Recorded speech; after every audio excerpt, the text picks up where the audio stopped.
Fakakta Comedy Funhouse Network.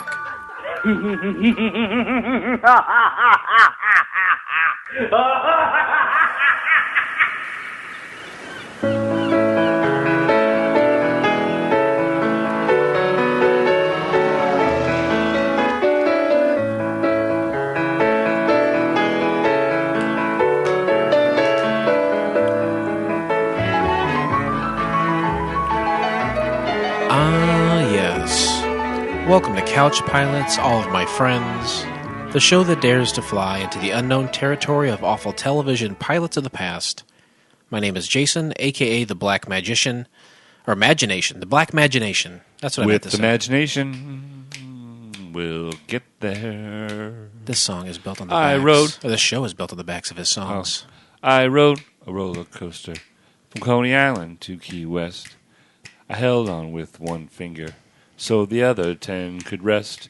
It may be hard to believe I'm reticent, but baby, ooh, baby, you didn't know me when. I held on with one finger so the other 10 can rest, surmising or proposing perhaps that this is an 11-finger gentleman. Right, which is crazy. That's why he's such a good piano player. Who was it? Harry Connick Jr. Harry Connick Jr. famously has 11 fingers. That's the song. I mean, I can't detest it. I will have to examine more photos of Harry Connick Jr. Okay. And the person I'm speaking to, of course, is my co-captain, partner in crime, Captain Philip Restashire. Good evening, Captain. How you doing there, buddy? Good after knowing about an 11th finger. I love that song. I like the old Harry Connick Jr. Really, right, the Sinatra wannabe. He was a crooner. He was a Josh Groban. But then he went into this New Orleans funk stuff, and that's where he lost me. He is. He really came to prominence in the early to mid '90s, right, with all his crooning. Sure.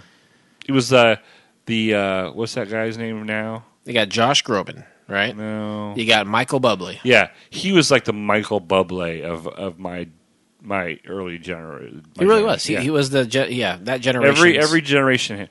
There was Frank Sinatra. Mm-hmm. There's Elvis Presley. Count them down. There's Elvis Presley. Harry Connick Jr. Yeah. Michael Bublé. And now Drake. And now you got Drake, of course. Yeah. Back to the 11 fingers, of course. I know a man who had a son, and he had a second thumb on one of his hands. It's like a regular thumb, and then you had like a little one off to the side, like a little. Did you cut it off? Yeah. Did you have it removed? Yeah. The son, I think his kid was like 1 or 2 when they did it. Yeah, when they did it. Can you keep that? Can I keep it like if it get cut off? Can yeah. You keep it? No, because I wanted to keep my tooth. That last time I had this tooth removed, and they wouldn't let me keep it. I don't understand why. Like a biohazardous thing. Why? Something like I don't know, like you could contaminate something. I would want someone to sit down and thoroughly explain to me why I couldn't have my own body part back. I need to know, and there's got to be a way around it. If we could encase it in something, I'd take it that way. Right, because I know there's a famous podcast called Keith and the Girl that I've listened to for years. One of the original podcasts ever. And it was that show and IBWIP are some of the original ones. Yeah, I mean they're not anywhere near the same stratosphere. Yeah, Keith and the Girl's got some catching up to do. Exactly. But on October 3rd, the night of this recording, I hate to give it away to you, but the girl, Hemda, she was having a football-sized tumor removed from between her lung and her heart. Oh, my God. Yeah. That's just less than a month ago. She went to the doctor because she was having trouble breathing and coughing a lot. And next thing you know, now she's having it removed. A football size. They said at first it was the size of a grapefruit. They said, then they said it was the size of a bowling ball, and then the final one before they went into surgery after they did even more testing and more MRI stuff, they said it was the size of a football. How could you recover from something like that? If they opened you up and just think of a football, if they removed a football. There was a massive hole in you now. How does that work? Well, I think everything just goes back to where it's supposed to be. I think right now you've shoved an object into where it doesn't belong, because it's pushed everything else out of the way. Like, she only had like 20% capacity in that lung because this huge thing was pushing up against it. It can't be instant, though. There's a lot of, like, healing and connective tissue, But, right? but the tumor is not necessarily connected to, like, the So you think lung. just instantly things just go back to where they should be? Well, I mean, I think you have to jiggle a little bit. But, you know. Yeah. Yeah. I guess they have to cut her from, like, her shoulder blade all the way down to her belly. God. Now, this is she's still dating a man-woman? Yeah, they're married. Now, this is a woman that self-identifies as a man? Correct. Does this woman have a penis? No, she has a phantom penis, she says. Oh, like a ghost dick? Like a soldier that gets his leg blown off, but yet still feels that you tickle at the bottom of it. Yeah. So this woman who never had a penis still feels like she has one. Mm-hmm. Whatever the fuck that's supposed to mean. Yeah. Great podcast, though. GhostDick.com. Boy, oh boy. I guess we should start off the show here by saying Happy Halloween, right? Yes, happy Halloween. I think this is perfect timing. I think you did a great job. Oh, thank you. It's almost as though you planned it out. Almost. Halloween, like we've said, we've made our autumn resolutions. Mm-hmm. We fly over all of the holidays. And to me, Halloween signifies the unity and of a community. We let our children run around unsupervised for the most part, right? Grabbing blocks of sugar, Yeah, from perfect strangers, while wearing expensive or very cheap, dangerous costumes.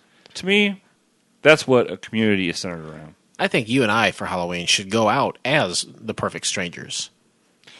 Balky Bartakamos, I will be Balky. You'll be Balky, and I'll be Cousin Larry Appleton. Wow. I knew Cousin Larry. You had the last name. I had a friend who knew every fucking character on MacGyver. He used to say, like, Phil from the Phoenix Foundation. I was like, where'd he pull that shit out of? He's gonna watch the new MacGyver? I'll have to alert him of it. No, Cousin Larry. Cousin Larry. Cousin Larry Appleton. Don't be ridiculous. That was a good show.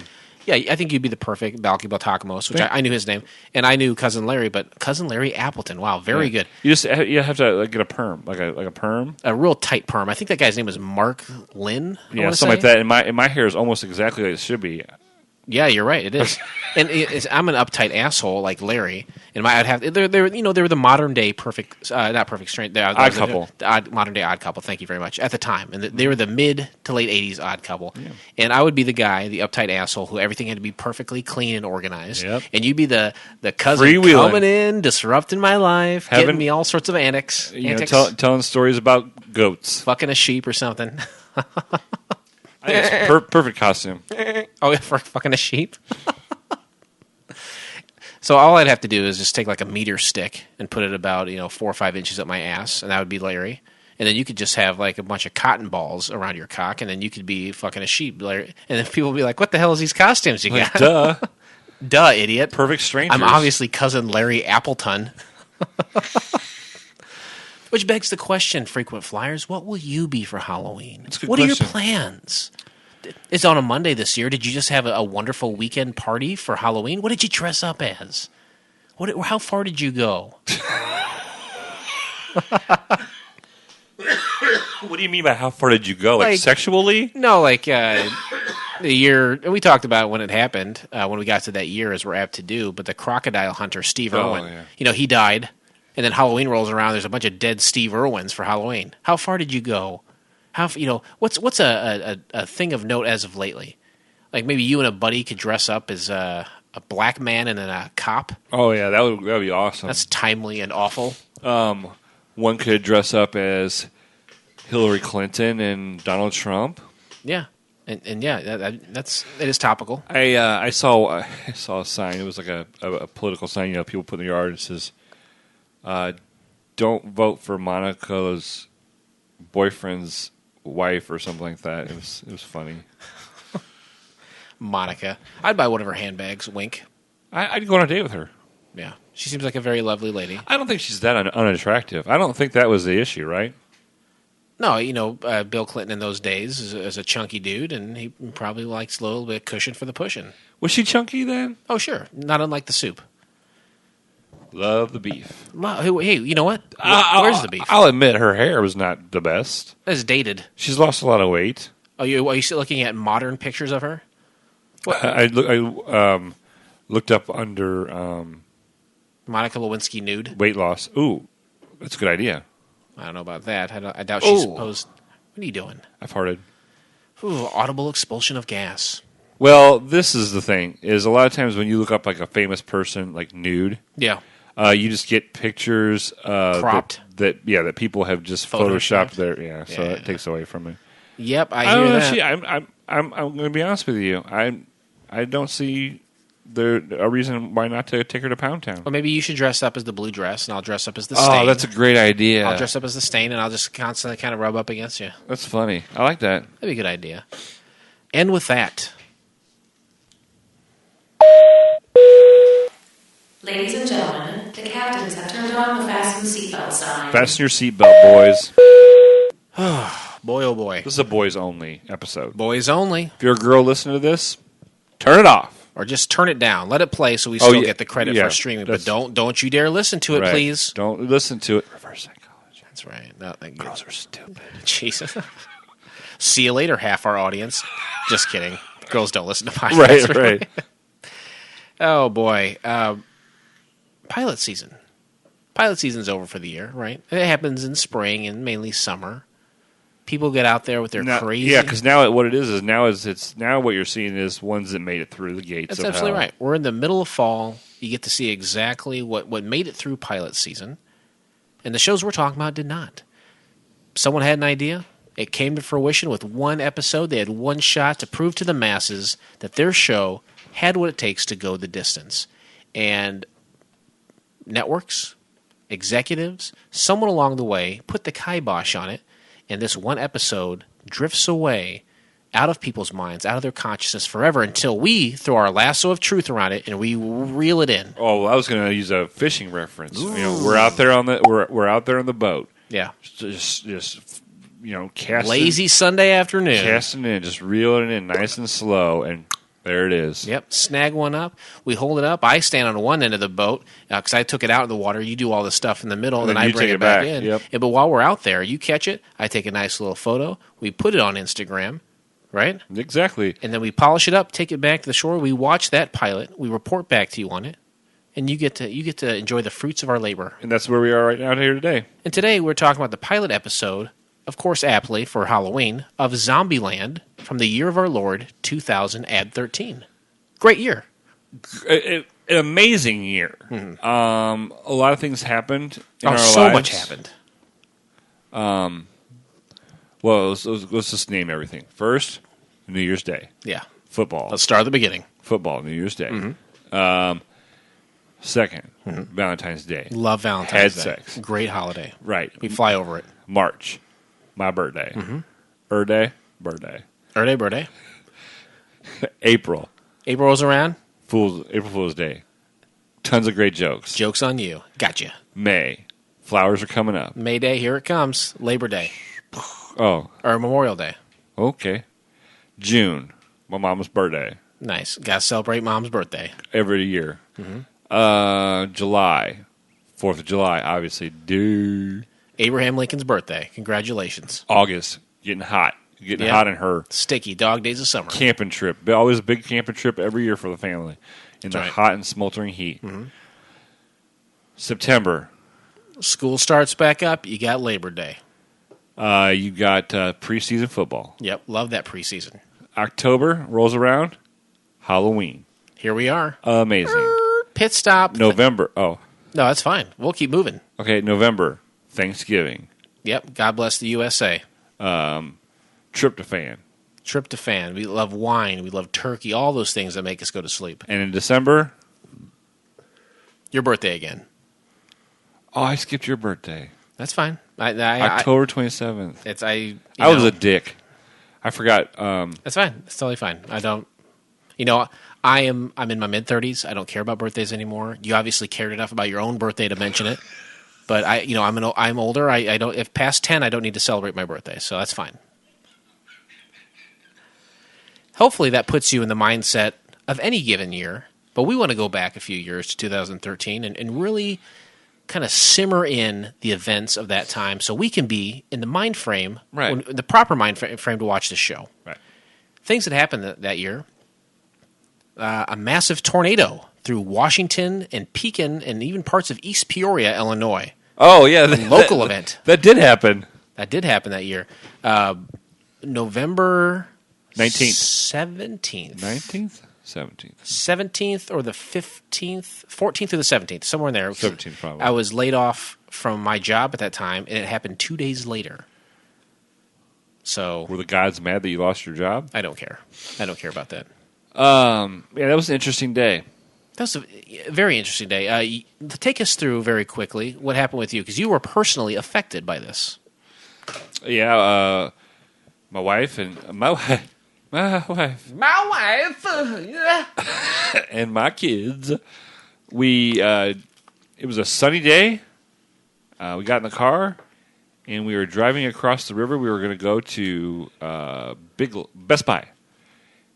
We got halfway over there, and it started storming and hailing and windy and everything. Got to the parking lot of Best Buy. Got a text message from a friend that said, "Hey, are you okay?" I'm like, "I'm living large, I'm going to Best Buy. I think I'm going to buy me an iPod." That's right. And she said, "You need to get home." It took us, takes 20 minutes to get. Sure. It took me an hour and a half to get back. And we got to our townhouse. There was no roof. There was glass everywhere. Broken glass everywhere. People pissing in the streets, man. They just don't care. There was trees down. Yep. By then, chainsaws aplenty. Yep. Debris everywhere.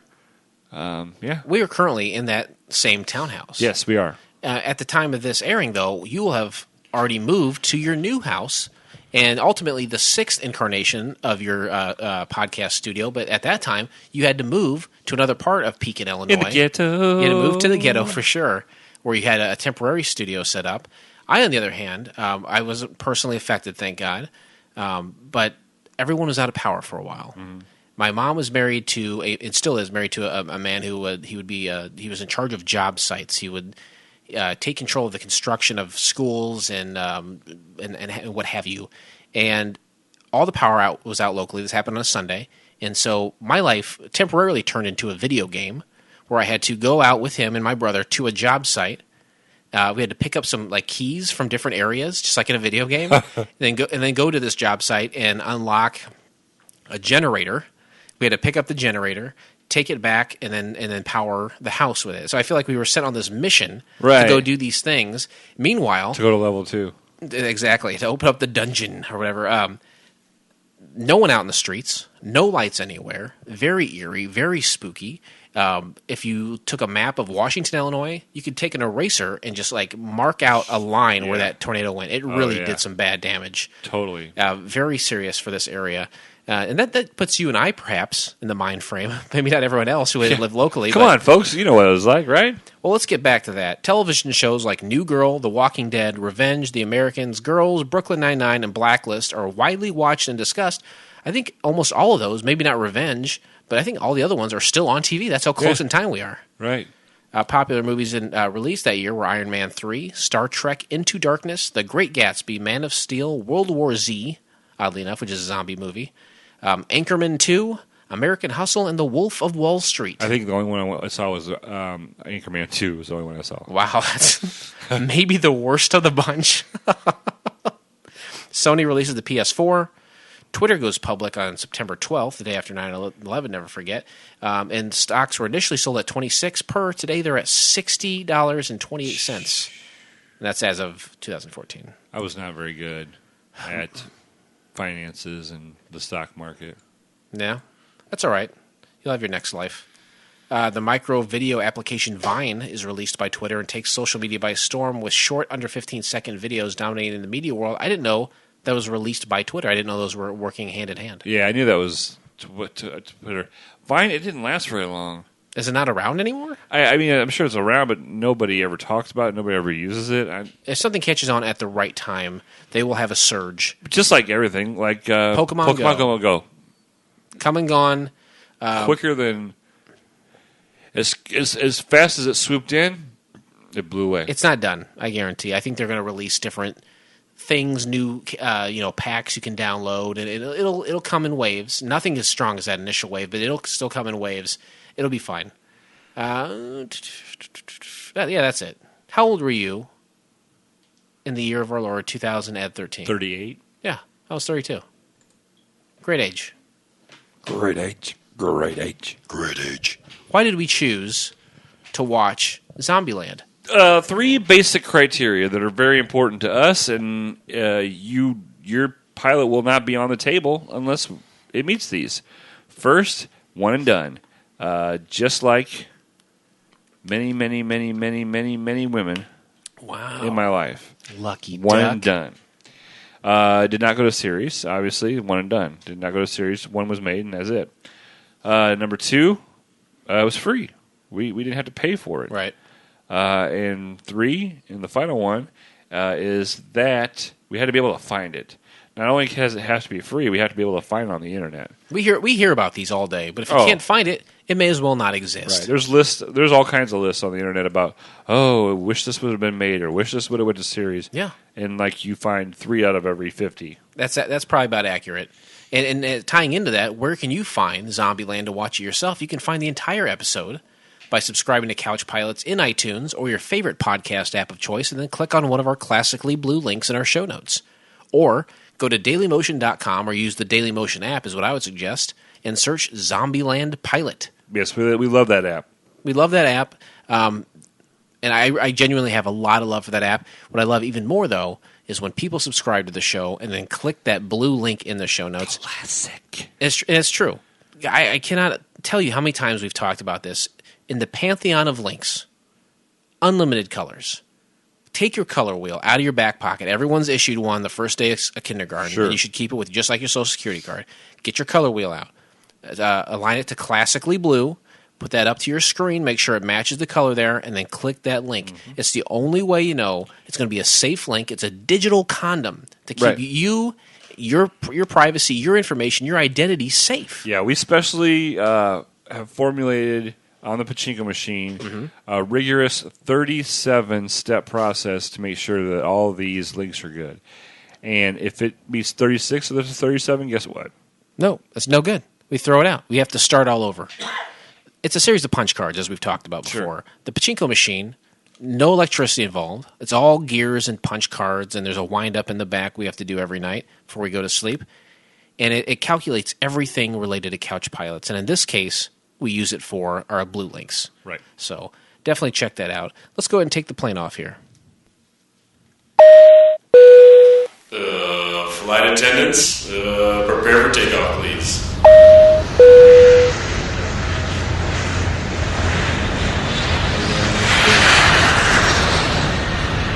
I love going up for a midnight flight. Yeah, I love it too. It's so relaxing and quiet up here. There's nothing up here except God and his angels playing the harpsichord. We might be a little too high then. You and I are dead. Can you bring it down? I'll bring it down. Wake me up. Summary of the pilot. 4 survivors are killing zombies and searching for a place to call home. At least they have each other. Great summary. It's an excellent summary. There were 4 characters, and they were searching for a place to call home, meanwhile killing zombies. Yeah, that's exactly... This summary perfectly encapsulates, or summarizes, if you will, what the show is. Interesting facts. The section of the show where we peek behind the curtain and tell you, our frequent flyers, exactly what you didn't see. Right. The things behind the screen, some of the executive decisions, maybe some conflicts with the cast, contracts, dates, numbers, things associated with the show that you wouldn't know from just watching. Murders. You know, the amount of murders associated with these pilots is staggering. Hold on. I guess we should preface this a little bit more. No, if you don't know by now, there's something wrong with Do you want to alert the audience? The segment's called Interesting Facts. That's just the name of It's it. just the name of it. It's not. We're going to tell you these facts. Jason's going to read them off. Keep your mouth shut. Absorb them. Mm-hmm. Don't tell us if you think they're interesting or not. Please don't. Please don't do that. Please don't post on any of our social medias about an interesting fact or, oh, I've got it. Now, another thing is, don't post something, like if you found a fact about the Zombieland, don't put it on there and say, here's my interesting fact, because then you're fucking everybody. Any adjective or comment you have about the fact, something in your own mind that you feel the need to expel, that's in my left hand over here. That's subjective, okay? That's not a fact. Over here in my right hand, this is what we're doing. These are the facts. Never the twain shall meet. So I'm not going to tell you what I think about these. Right. Do I have personal feelings and convictions about each and every one of these facts? You are goddamn right I do. Captain Rester, I'm going to speak for you and say you probably have thoughts about these facts too. Oh, I get in trouble all the time. You do on this show. Absolutely. Because I forget about the rules sometimes. It's tough, right? It is tough. It is. I mean, come on. We're all human beings. We want to talk about stuff. Mm-hmm. We want to talk about our feelings. Women have coaxed us throughout man. That's right. The development of man that talk about your feelings. Uh-oh. The battery's low on this machine. Should we plug it in here? We can try that. Yeah, go ahead. You want to set that up while I continue with the show? Exactly. And go ahead and plug my laptop here. It's fine. It'll be fine. Anyway, interesting facts. Zombieland, the series, was first a TV, or the series was first a movie. As many people know, it starred Woody Harrelson, Jesse Eisenberg, Abigail Breslin, and also someone else. Who was that other person? Emma Stone. So now this is the TV version of it, and it came out on Amazon.com. Amazon, you have Amazon? No, I don't. I'm kind of behind the times. I have Hulu and Netflix. That's what I got too. I don't have Amazon Prime. But a lot of people say, hey, you should get Amazon Prime just for the free delivery in 2 days. I don't use that a lot. Do you use that? No. The last time I bought something from Amazon was when I bought those 4 what do you call them? Sleeping bags. They came in 2 days anyway. Yeah. Who needs it? So this was based on the 2009 movie of the same name, which outside of interesting facts, I did like the movie Zombieland. Did you ever see it? I do remember parts of it. I remember Woody Harrelson, but I can't say that I sat through the whole thing. Okay. A lot of times I was having sex with girls. Really? Oh, yeah.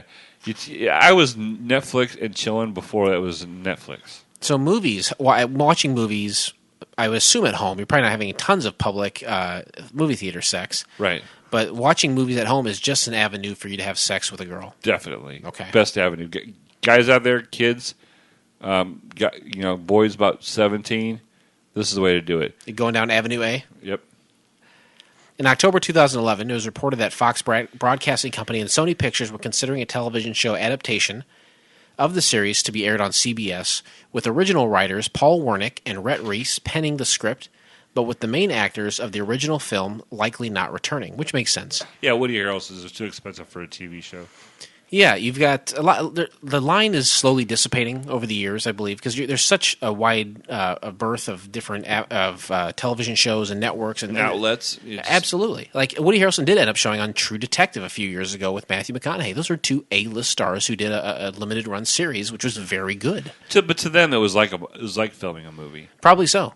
Yeah, who knows how long this TV show could go on? It would cost a lot of money. The television program was planned to begin in fall 2012. These plans did not come to fruition. In January 2013, it was revealed that the casting call for the production just went out for the main characters, with a few changes to the movie for the show and the addition of 2 new characters, Atlanta and Ainsley. Huh. I don't know. Ainsley was that guy in the beginning in The Office who was complaining about his coffee. Oh. And Atlanta, I don't know who that was. Was that the blonde girl? No. Maybe. I don't know if they said her name. In March 2013, it was announced that Amazon Studios had ordered a pilot. Reese, Wernick, and Pallone were joined by Eli Craig, who directed. Tyler Ross plays Columbus. Kirk Ward plays Tallahassee. Myra Wash plays Wichita. And Isabella Vidovic plays Little Rock, none of which I've heard of. No, I didn't recognize anybody on this show. I didn't recognize... except that guy with the coffee. The Ainsley guy in the beginning. And the girl, I recognized the girl too, just a different haircut. I couldn't... The main girl? Yeah. The hot one? The blonde one at the beginning. Oh, I don't think I could place her either, but the other guy has been in a lot. He's been a character actor in a lot of things. The pilot was released in April of 2013 on Love Film and at Amazon Video, so available to stream if you had Amazon Prime. Okay. But if you didn't... Yeah, SOL, baby. On May 17, 2013, Rhett Reese, creator of the TV adaptation, announced that Zombieland the series would not be picked up by Amazon. Reese took to Twitter and blamed the fans for the series not continuing on as he had hoped. He was quoted as saying on Twitter, "You guys have successfully hated it out of existence." Wow. That's an odd thing to say, huh? Very odd thing to say. He did it. On February 2016, Reese and Warnick were announced to be writing the sequel to the film. Oh, yeah, that'll help you. The film was released in 2009, so it's been 7 years. Right. It was a good movie. They should have capitalized on it 2 to 3 years later. They did not. Right. And now, to me, it's a big crapshoot. Well, yeah. Well, I mean, now they're like, oh, there's still the zombie boom is out. You know what I mean? Yeah. Those waves only last so long. The clock is ticking. They need to jump back on that wave. And you and I are going to jump on the pilot of this episode right after we listen to a quick commercial break from one of my favorite shows, Drunken Lullabies.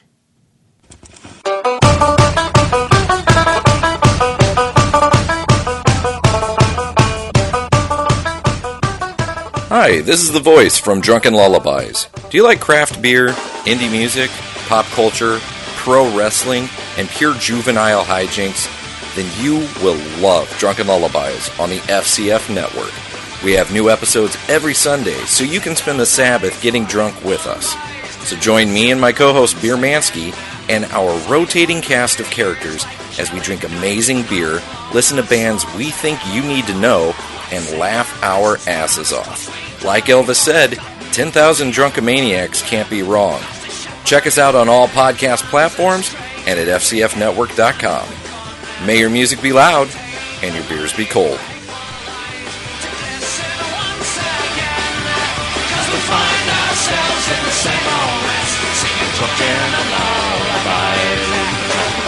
10,000 Drunkomaniacs can't be wrong. You know why he says 10,000? Because that fucking show's been downloaded over 10,000 times. Oh yeah, it's right now it's like 14,000 downloads. It's not been out a year. This is a mom and pop podcasting network. Yeah. Who else could say that? Who else? I guarantee they're in the top 10% of podcasts. Just because there's so many out there, and most of them get hardly any, but that's still quite a feat. Oh yeah, that's awesome. They Check can out. Put some booze away too. They can put some beers away. I've been very lucky to be part of that show on 7 or 8 occasions, one of which is the Lost episode, which will never be aired. So happy to be a part of that one. And I'm glad why won't it be aired? I mean, was it just foul language? I had I briefly touched on it on an episode I was on after that.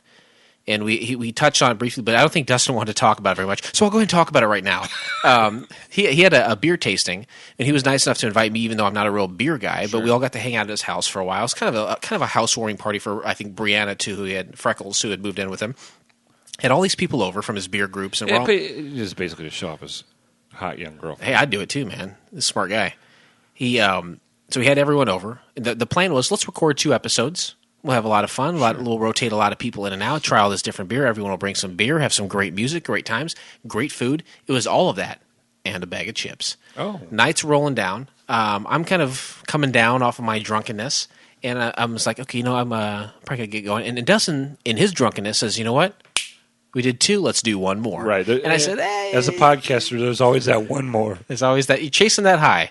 Right. Chasing that first 1,000 downloads. So we had Flannel Mouth Tyler, myself, I think a girl who ended up being named Dirty Diana, Freckles, and Dustin, of course, himself. But Dustin was like, yeah, let's do another one. And I was like, yeah, okay, I'll do it. And then we all go down there. Tyler, I think probably the drunkest of everyone, really lets it go. He was hilarious. I think it was just too sloppy of a show. Sure. It didn't come together. I was a little drunk, but I really did maintain very well. Tyler was off the rails. Halfway through the show, Freckles almost passes out.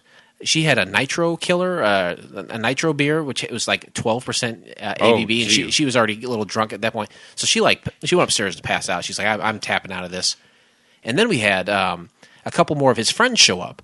So it was like we were going for like an hour, hour and a half, but it got really sloppy. And I think a couple days later, Dustin must have listened back to it and said, Right. you know what?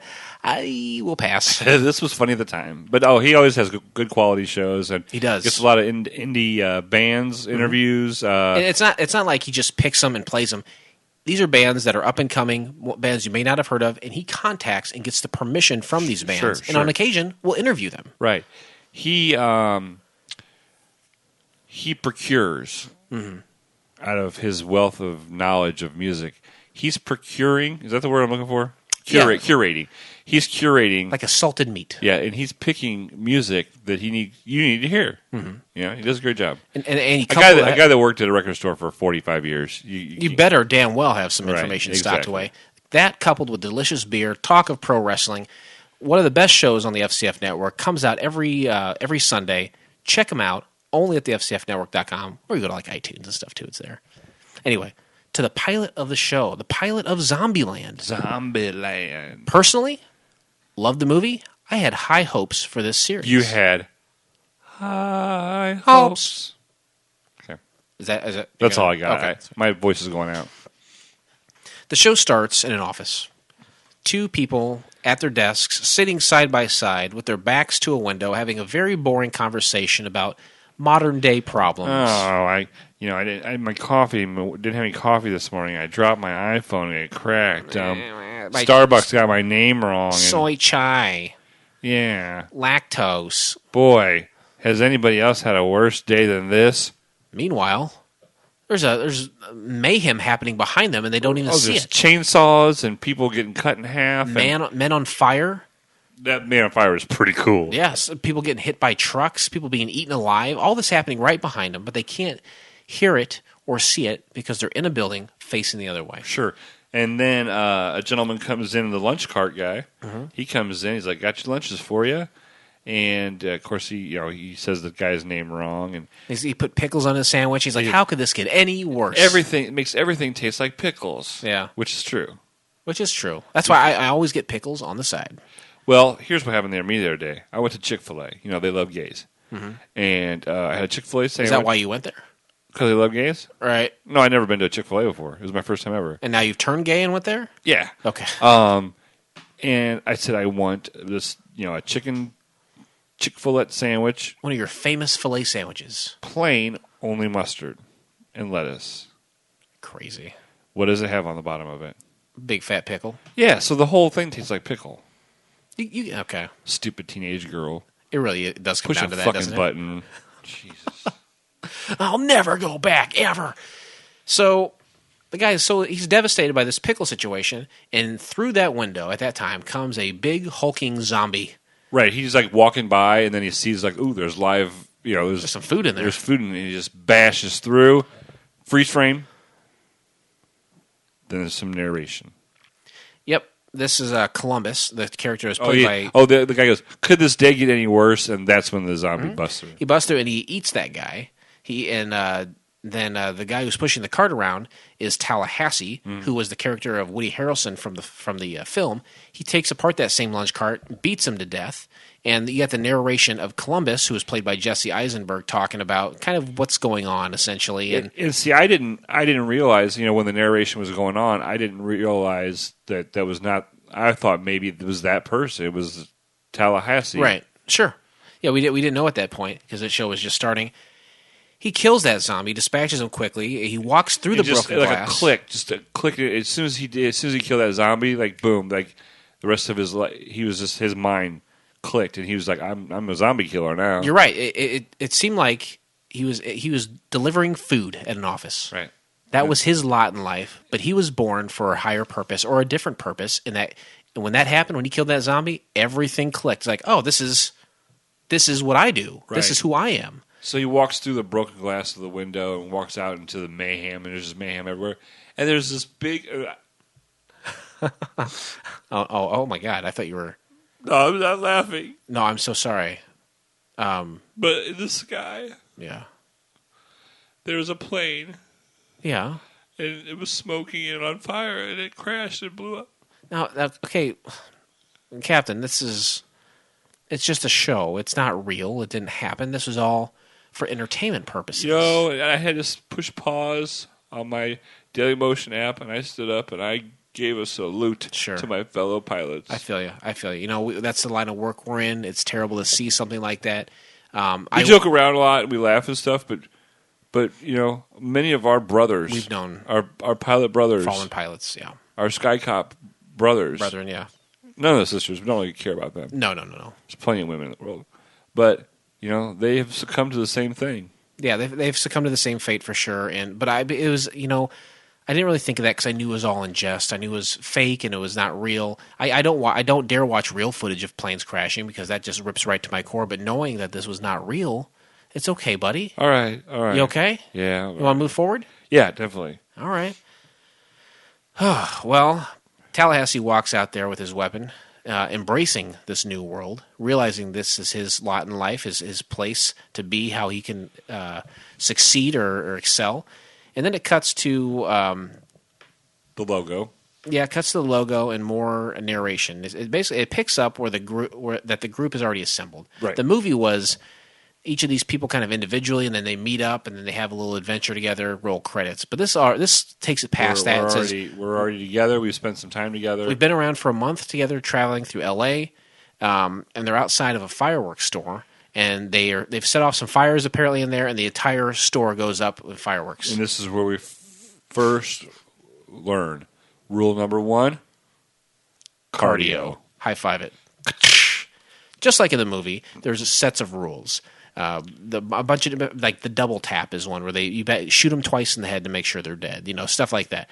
That whole movie has rules, and then at the end they break one of the rules to save someone's life or something. But that's how that's set up. And the film or the TV show wisely takes that from the movie and integrates that into to be relative. To people remember that this is not the world you grew up association. You know, as people who saw the movie can associate with this right off the bat. And we'll talk about that in Turbulence because I think there's some good and bad that has associated with that. But this is not the world they grew up in, so they have to write new rules that will let them survive and thrive in a world like this. So they're watching the fireworks store explode, or the fireworks store just go up in flames, and the fireworks are shooting everywhere. And then they stop, and they don't hear any applause, and it kind of stops them for a second. Think, you know what? There aren't people around anymore. Right. There's no one here to enjoy this. It's kind of a bummer. I miss people. Well, Wichita, Little Rock, Tallahassee, and Columbus, all four of them, those aren't their actual names, but they take on these names from the cities that they're from so they don't get close to people. It's a way to safeguard or a defense mechanism. East Peoria, right? That you call me. I'm down with EPP, you know me? They are essentially alone in the world. They're wandering around L.A. for about a month now, and they're all carrying heavy weapons. Oh, yeah. Shotguns, ready to do some damage. Armed to the teats. They get in the vehicle. And they use OnStar. Yeah, that was so bizarre.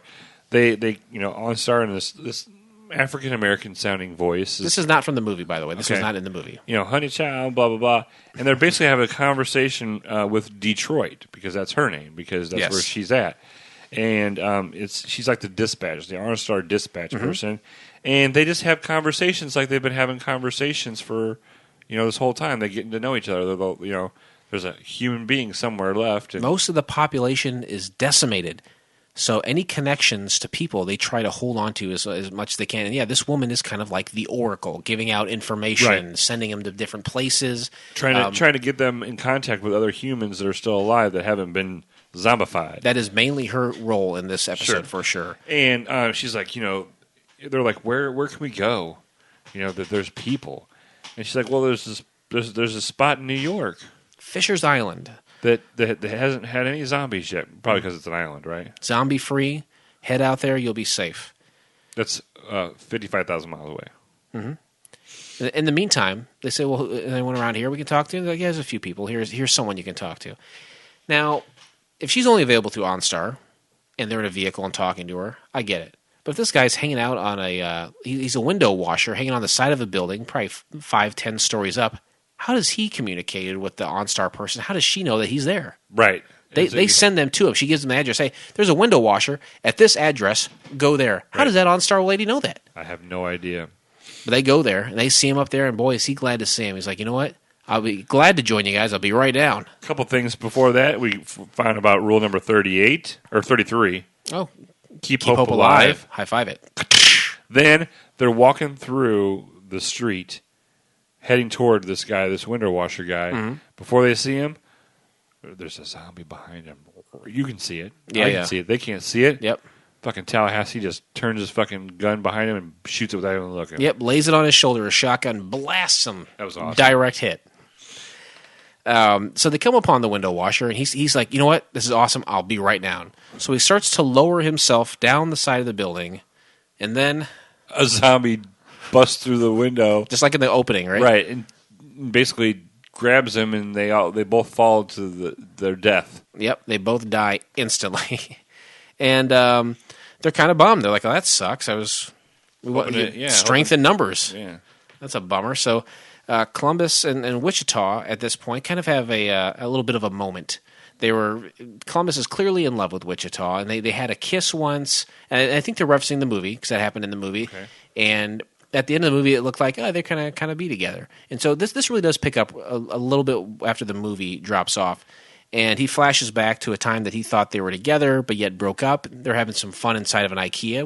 Which would be so much fun. Think of all the different places that you could go into with no one there except maybe a handful of rotting corpses, and you could just have a field day. Oh, that kind of reminds me of the Last Man on Earth. At the beginning of the series? the beginning of that series, Yes. he was having a good time. That was a great show. I love it. I love him. I love that show. I haven't watched it in a long time. Great stuff. So they're having a conversation, and Columbus is a nervous Nelly, and I don't know if he's had a lot of experience in the love department, but he's moving very quickly and having kind of conversations that is off-putting Wichita, which is kind of funny, because at this point, his mettle has been tested. She knows he's a good guy. Right. What are your options in this world? Sure. It's like, here's this older guy, Tallahassee, who's way obviously older than you, or this little girl, which would be statutory rape. Yeah, for sure. Pick Columbus, right? Yeah, she says, I think we should probably, hit the brakes a little bit, take the foot off the gas, maybe not see each other in that way. And he's a little bit broken up over it. Who wouldn't be? Who wouldn't? Yeah. And then Tallahassee, he encourages Columbus to talk to Wichita. We go back to back out of the flashback, and he's watching Wichita, and Tallahassee comes up and says, hey, you know what? Pretend it's your last 5 minutes on Earth, or 5 minutes that God's given you back on Earth. What would you do in that 5 minutes? Take advantage of it right now.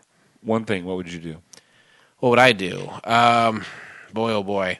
Probably get my hands on some snickerdoodles and just go to town. I would...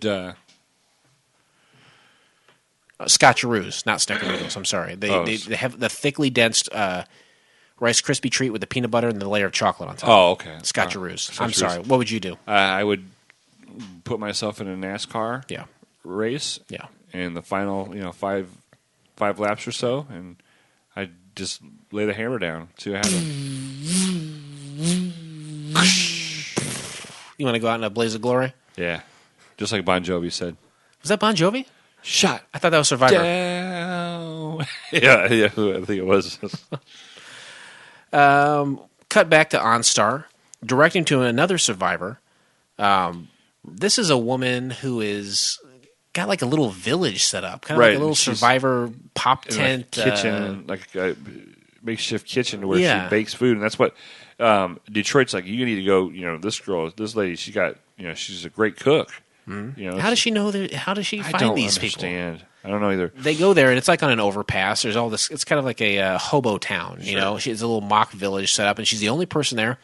And boy, oh boy, is she happy to see these folks. She comes out and says, hey, well, how about this boysenberry pie I made? Oh, and they're just eating that up because they're used to eating Hot Pockets. Vending machine shit. Right. Homemade pie. How they don't weigh fucking 3,000 pounds already. I don't know. So they're walking along the overpass. What's your name? What was her name? Candy? No, it was it. You don't know? I don't know. Oh, it was Regina. That's the name of a city? Regina. That's got to be the name of a city, right? Because Yeah. they're all city names. Right. And so Tallahassee's like vagina. And they're like, now watch to see how many times he says this. Yeah, and they start keeping track of how many times he says vagina. Yeah, kind of like the rules they live by. It pops up on the screen every time he says something. So they're walking out. It's like, I get used to this pie. You're a welcome addition to the group. I appreciate it very much. And then, just like from before, a zombie runs out of nowhere, grabs her, and they both fly off the overpass, her down to her death. The zombie survives and starts to eat her. Right. They run into these people, and they don't last very long. No. They look over the edge and like, oh, my God, we're never having more pie. And then they kill the zombie, and like, this sucks. We can't keep these people alive. What the hell is happening? The zombie immediately dispatched her. Back in the U.S., I'm sorry, go ahead. Rule number 19? Rule number 19, of course, being Ziploc bags. High five it. That's where the rest of that pie went, so it did not go to waste, thank God. They get back in the SUV, munching on some Hot Pockets, eating that pie. They're talking about Pac-Man and kind of days of the past and just kind of having a good time with it. Detroit says, hey, another survivor. In Oregon. Oh, they go to Oregon? Oh, I thought they were still there. No, you're right. Eugene, Oregon. That's where the guy was from. Right. Yes. They're on their way to another survivor at like a construction site or something, or some old building. Yeah. And he's up, and he sees him pull him up. It's like, hey. Another guy is totally excited. And they're like, he's like, I'll be right down. They're like, no. You wait for us to get up there. Yeah, we don't want to lose another one. Right. We've had some bad luck going on here. So they're nervous as hell that he's going to die like the rest of those people. They go up the freight elevator. They're having a conversation like, we're the Secret Service. This guy's the president. We're making sure this dude survives. They got their guns drawn. They're Yep. looking around corners and everything. Yep. And you're right. He does reveal his name to be Eugene, like Eugene, Oregon. They go up there, and so far so good. They're walking along with him. They kind of have him in the middle. They've created a perimeter around him. Then you hear a noise. They look up, and they see a zombie in a construction hat. He falls through the ceiling.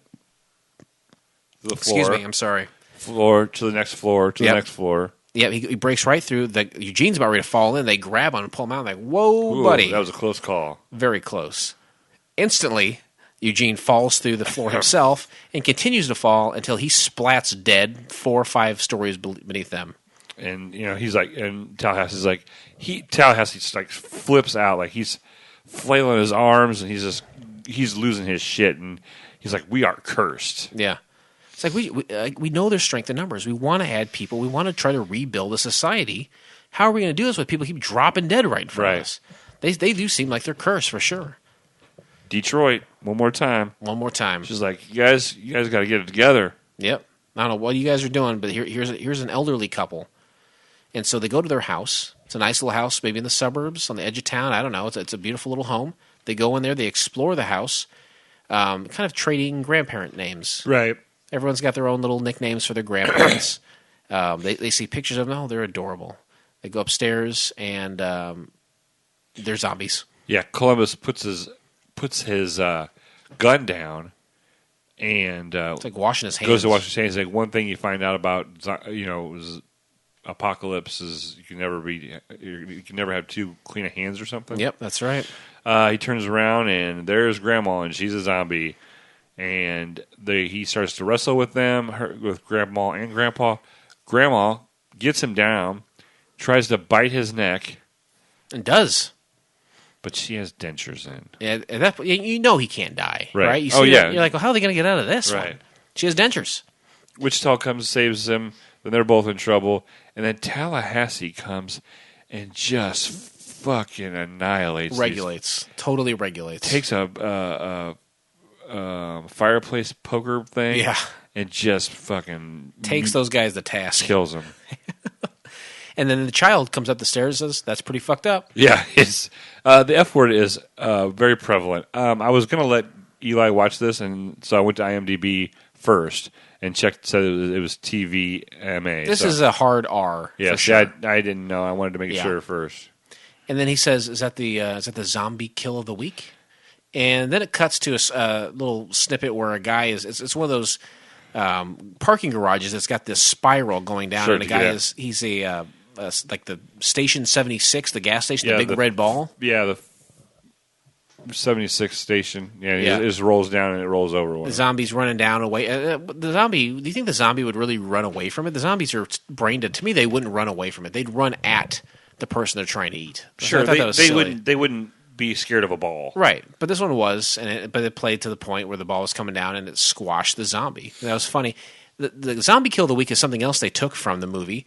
A lot of fun stuff happens in the movie. They drop in pianos on things. It's just like clowny, funny ways that they killed a zombie. That's all it is in the movie, and they took that from here, which I think is a good idea. Incorporate that stuff in here for sure.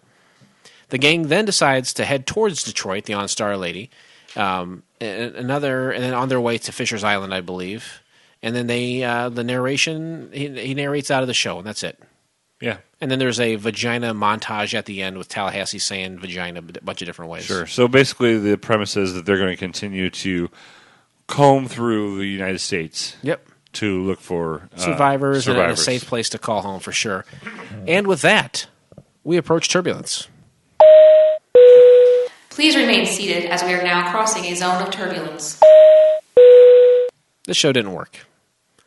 I've got some thoughts on it. Why do you go first? I usually go first. The cast, Woody Harrelson is a very popular figure. Yes. So is Emma Stone. That's your headlining cast of Zombieland. Jesse Eisenberg, I believe this is right before The Social Network, which really catapulted him into a different echelon of stars.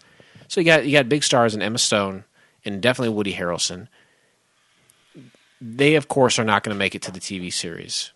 So why not start fresh with a group of new survivors, you know? Why not start fresh with people that we don't know, but you can still incorporate things like the zombie kill of the week or the rules, or instead of mimicking the same base group.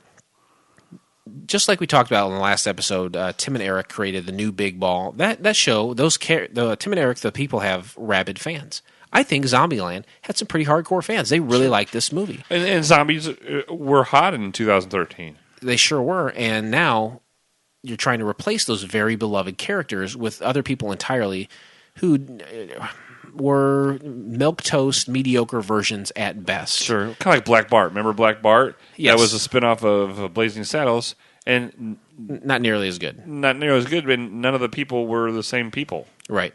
Louis Gossett Jr., right? Right. Oh, Louis Gossett. Louis Gossett, I'm sorry. Julia Louis Gossett Jr. If I had to improve this thing, I would say start fresh with new characters. Set it in that same world where the same rules apply and the same kind of. It's a dark humor. It's not much drama. It's funny. It's supposed to be funny. And It's supposed to be fun with a little bit of horror in there. Right. You know, this is like a harder, like an R-rated Ghostbusters. You know, sure. And it was mostly because of the language, more so than the violence. The violence, it gets a little nasty in the movie, gruesome wise, and I think they could have totally done that here. Mm-hmm. You watch something on AMC, basic cable, the Walking Dead, they're chopping dudes in half. Right. It's disgusting. They could definitely do that with this show. Why don't you think this worked? Like I said, I did not realize that it went so closely with the movie. I didn't associate the two together because I never watched the movie all through because I was getting late. Again, I don't think the people you had in this show were recognizable as regards to star power. When you're on a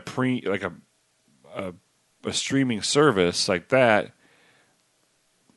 the initial, because this is streaming services just kind of getting started in 2013. Sure. Yep. You have to have a name or two for people to draw people in, and maybe this didn't have that. Lacking star power. Okay. I really liked, like you said, with the Woody Harrelson character and all that stuff. Have it be, same time, everything, just a different group of characters. Yep.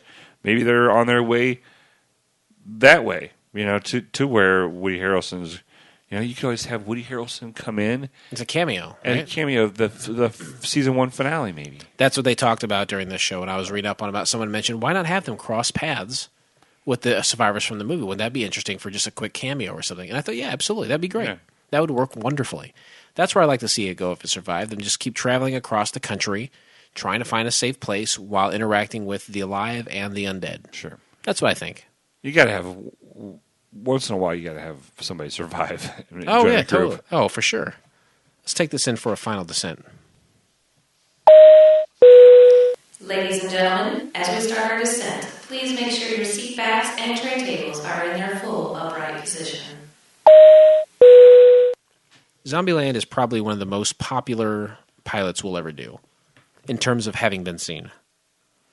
IMDb score, 5.9.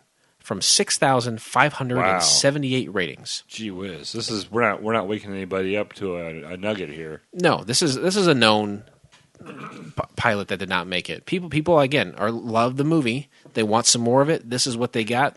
They weren't really happy with it. Critic reviews. James Peckham from the Huffington Post says the concept of Zombieland was always meant to be a TV series featuring Zombie Kill of the Week.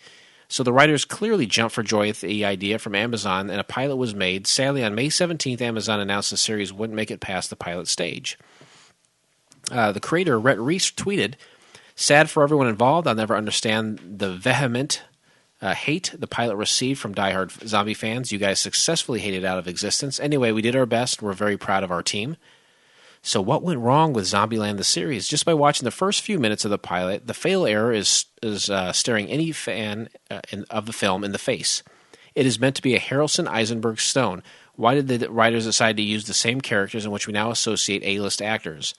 With a unique apocalyptic universe to play with, and the writers could have created an entirely new family to follow, what could have been followed by a sweet cameo of Harrelson and company in the finale, the production values were high for the pilot.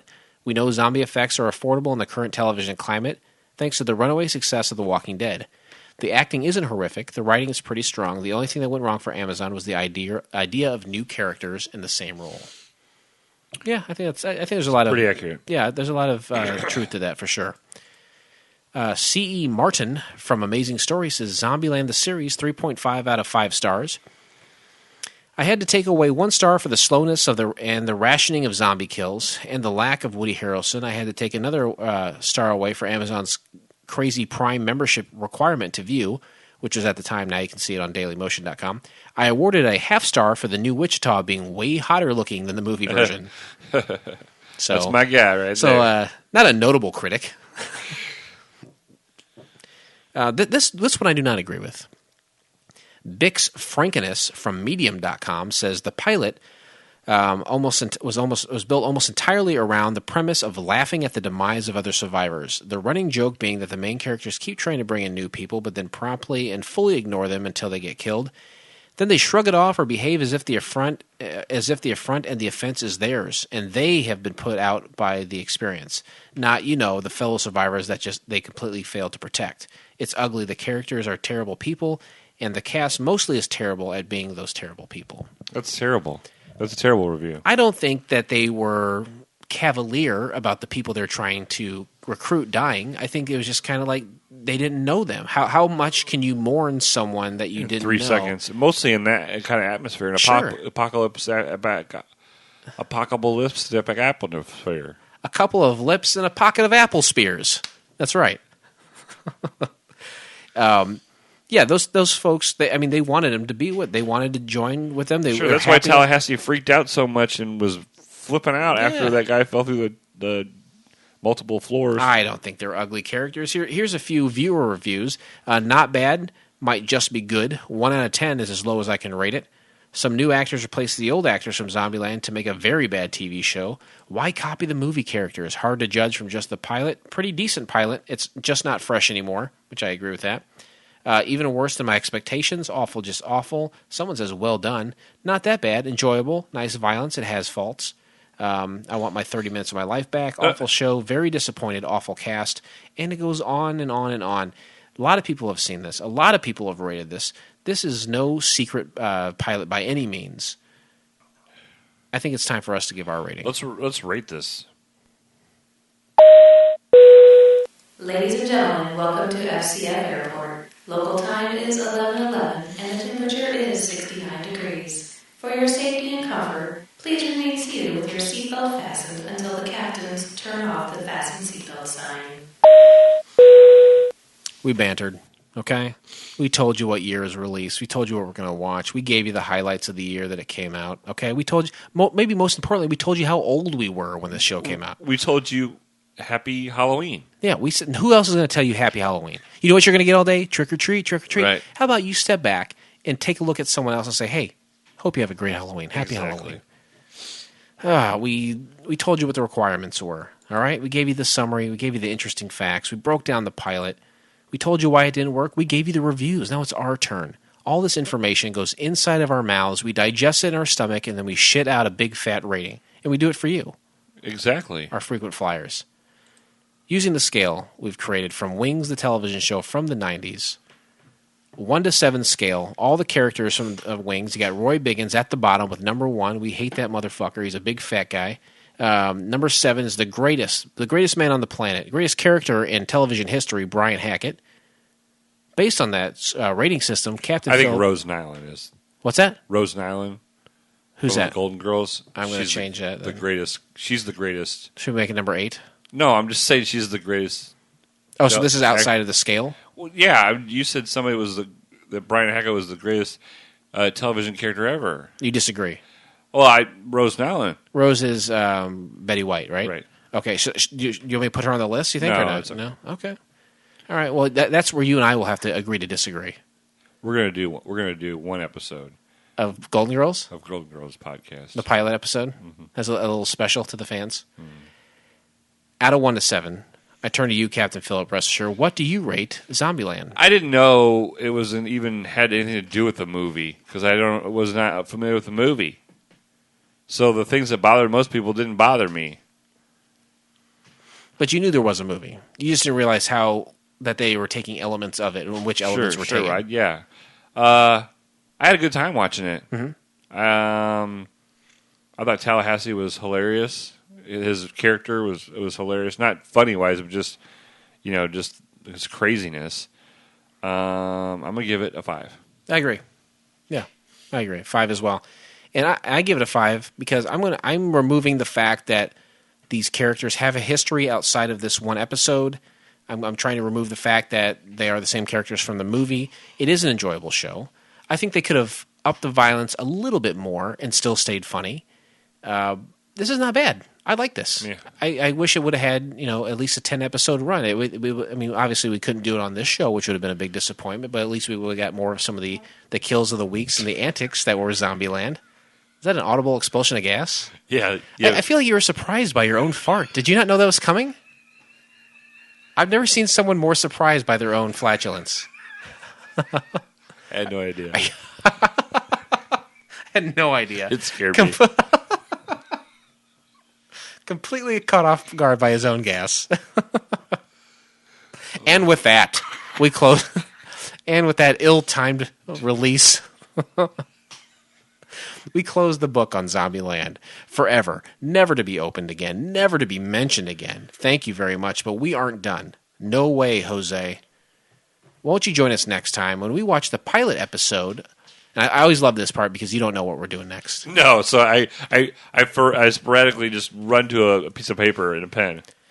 Join us next time, won't you, when we watch the pilot episode of Susan 313.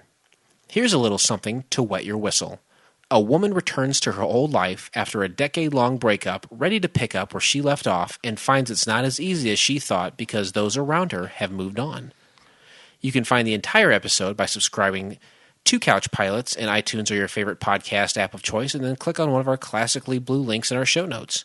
Or go to indavideo.hu. I don't know, man. Just click a blue link. We got you covered. We got you covered. Sounds like you need a bra and panties and a period to watch this next pilot. You know who the woman is that stars in it? Huh? Sarah Silverman. Oh, well, I guess you don't either. You know who else is in it? Who? Harris Whittles. Are you serious? I'm serious. Oh, I'd give it a 7. Rest in peace. R.I.P. Harris. R.I.P. Harris Whittles. Frequent collaborator with Sarah Silverman as well as Parks and Recreation. Former Hollywood, now dead guy, writer. Harris Whittles will be in this next one, so I'm looking forward to that for sure. CouchPilotspodcast@gmail.com. If you like what you heard today, maybe more so if you didn't like what you hear today, reach out to us. Give us a virtual slap on our ass or a slap across the face, depending on how you feel what you heard. Tell us if you've heard of any. Are you looking up Susan 313 now? No, I'm not gonna cheat. All right. Check us out on fcfnetwork.com. The complete family of shows. They're all free for you. They all come out on pretty much a weekly basis. Go to Twitter and follow us at CouchPilotsPod. We reach out to the stars. Sometimes they reach back, and you'll be on the forefront of all of our online and social media activity. Also, we're on Instagram, I believe. Yes. And we're also on Facebook. Right. Check out Couch Pilots there. We're all over the place for you. They're all different avenues for you to get frequent flyer points. You don't have to tweet Harris Will. He's not going to tweet you back. We'll see what happens. Okay. We'll see. You know what? I was just telling you before we started today, I bought a Ouija board. Oh. So who knows? Right on. Who knows? Anything else you want to mention before we go today? Happy Halloween. Be safe. Do things the right way. Check your candy. Mm-hmm. Make your wife dress up in that little kitten costume. Oh, yeah, it'd be great. Be fantastic. Yeah. Do that, and be sure to tell your friends about Couch Pilots. It's the best way to spread the word about our little show here. And with that, this pilot may have been rough, but it's always a smooth flight here on Couch Pilots. Thanks, everyone. We'll see you next time. On behalf of Couch Pilots and the entire crew, we'd like to thank you for joining us on this trip, and we are looking forward to seeing you on board again in the near future. Have a nice day.